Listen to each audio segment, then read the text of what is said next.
The train rumbles along the rail. It's hoped this scene is reminiscent to one some 83 years ago. Those cars are prototypical for that time. They would be brand new in 1910. These men are striving to recreate an important part of Saskatchewan's history in miniature. They've been working on a railroad in the corner of Saskatoon's Western Development Museum. It's the first north-south connection in Saskatchewan from Regina through to Saskatoon and on to PA.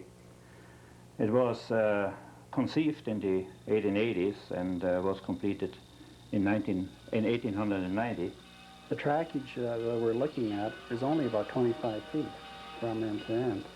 And obviously the viewer's imagination will come into play in interpreting that it has a much faster distance, hundreds of miles.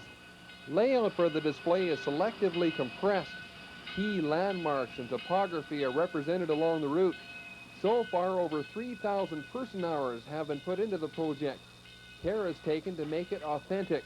As realistic as we possibly can for that period. And of course, we weren't around, so we have to go by what we hear and what pictures we can find.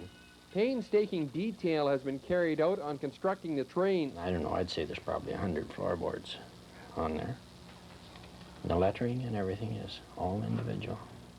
So it takes about approximately 50 hours to build a car like that. Here's the kind of things we get into. That's just a card full of integrated circuits.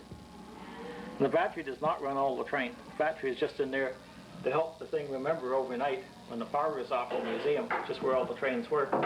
When fully operational, the display will feature automatic signaling. Even youngsters like these, by pushing a button, will be able to start trains and sound effects.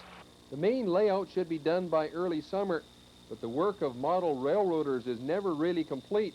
There's scene additions and improvements, and there's maintenance. All of our rolling stock, all of our locomotives and our cars require cleaning from time to time for a good operation. I'll clean this up, clean the lint, etc., out of the respective axles here. As you can see, the whole assembly lifts right out. Rail's North Prairie to Parkland is expected to have at least a 5-year stay at Saskatoon's WDM. For the Provincial, Bob Simpson in Saskatoon.